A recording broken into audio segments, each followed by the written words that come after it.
এই ঘটনাটি শোনার পরে আমারও গা শিউরে উঠেছে। এটা কি করে সম্ভব? যুবক যখন তার স্ত্রীকে দাফন করতেছিল, দাফন করার সময় তার মোবাইল ফোনটি স্ত্রীর কবরে রেখে দেয়। স্ত্রীকে দাফন করবার পরে যখন বাড়িতে চলে এলো, স্ত্রীকে খুব মনে পড়তেছিল। সবে মাত্র বিবাহের 20 দিন হয়েছে, এখনো পর্যন্ত হাতের মেহেদির রং শুকায় নাই। একজন আরেকজনকে ভালো করে এখনো পর্যন্ত বুঝে উঠতে পারে নাই।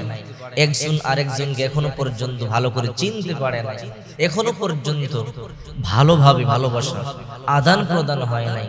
হাতের মেহেদির রং শুকায় নাই। এই অবস্থায় তার প্রাণ প্রিয় স্ত্রী তাকে রেখে চলে যায়। যুবক সহ্য করতে পারে না, বাড়িতে এসে কান্নাকাটি করে। হঠাৎ করে গভীর রাত 12টার পরে মনে পড়ে গেল স্ত্রীর কথা।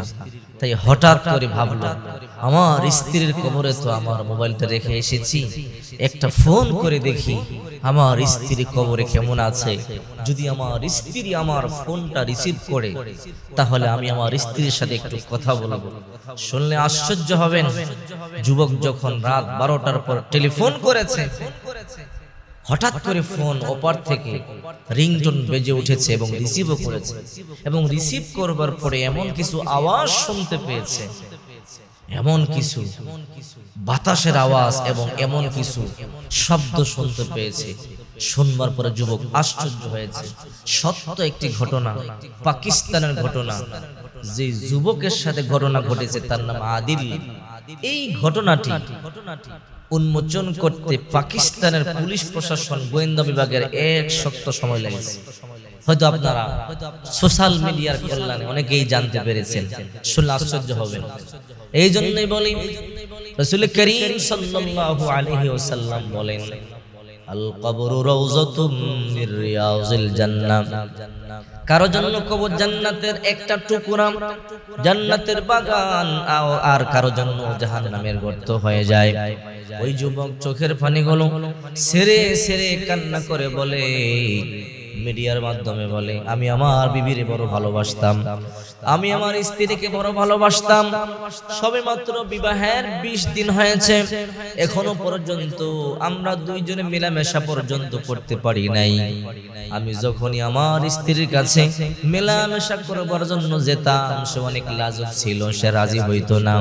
আমি ভাবলাম আস্তে আস্তে লজ্জা কেটে গেলে হয়তো সে আমার কাছে আসবে।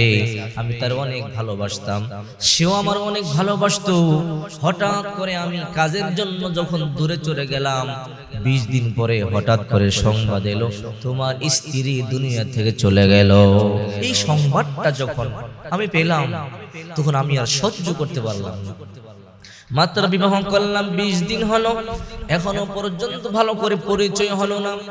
একজন আর একজনকে চিনতে পারলাম না। এখনো পর্যন্ত হাতের মেহেদির রং পর্যন্ত শুকায় নাই। আর আমার ওই স্ত্রীটা আমাকে রেখে চলে গেল। এখন আমি কি করে বাঁচবো? কান্না করে করে বাড়িতে আসলাম। আসবার পরে শুনলাম আমার শ্বশুর বাড়িতে আমার বিবির লাশটা নিয়ে গেল।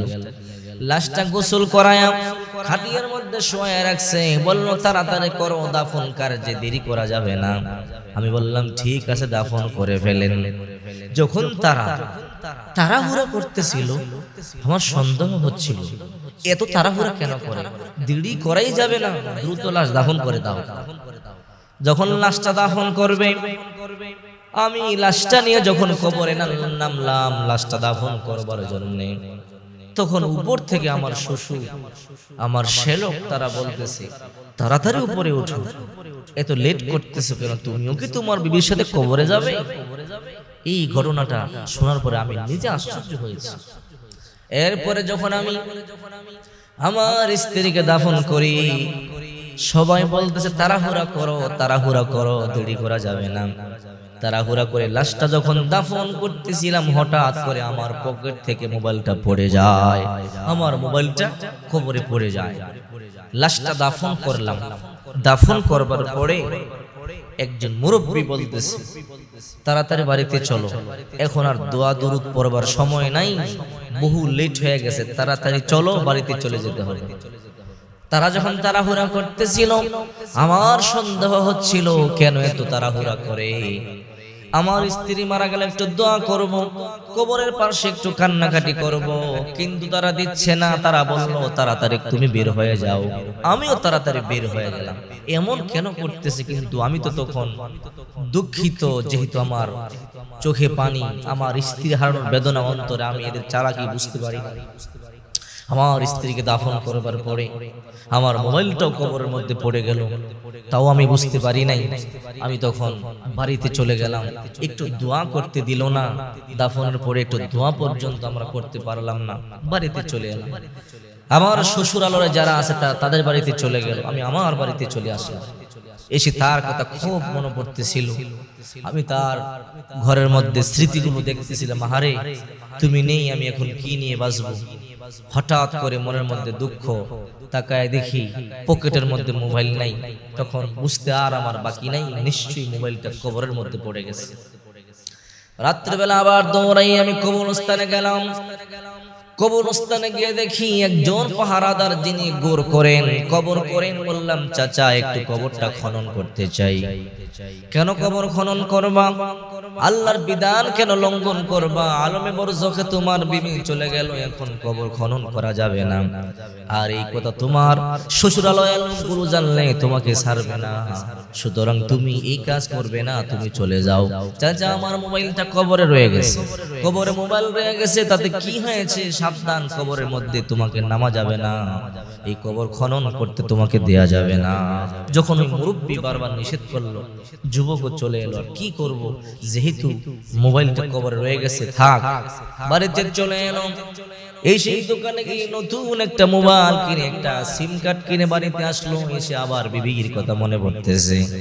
এইবার মনে মনে চিন্তা করে, বিবি কবরে কোন হালাতে আছে আমি তো জানি না, জানবার কোনো রাস্তা নাই। তাই মনে মনে চিন্তা করলো, হারে, আমার মোবাইলটা কবরের মধ্যে আছে, একটা ফোন করে দেখি আমার বিবির কি হালাত, একটু কথা বলতে পারি কিনা। মানুষ যখন আত্মীয় স্বজন হারায়, মানুষ তখন পাগলের মতো হয়ে যায়। দেখবেন যখন মা সন্তান হারায়, সন্তান মারা যায়, তখন মা বলে, আমার বাবারে বল একটু কথা বলতে। আমার বাবা জানে একটু কথা বলে, জানে সে কথা বলতে পারবে না, তারপরও কিন্তু এমন পাগলামি করে। এবার ওই যুবকটা বাড়িতে এসে মনে মনে চিন্তা করে, একটা টেলিফোন করে দেখি আমার বিবি কবরে কোন হালাতে আছে, দেখি আমার বিবি আমার ফোনটা রিসিভ করে কিনা। যুবক জেনে নতুন সিম কার্ড কিনে, নতুন মোবাইল কিনে সিম কার্ডটা চালু করেছে। হঠাৎ করে ওই যে মোবাইলটা কবরের মধ্যে রেখে এসেছি, ওই মোবাইল একটা টেলিফোন করেছে। হঠাৎ করে টেলিফোন করতে দেরি, ওই প্রান্তে রিংটোন বেজে উঠেছে।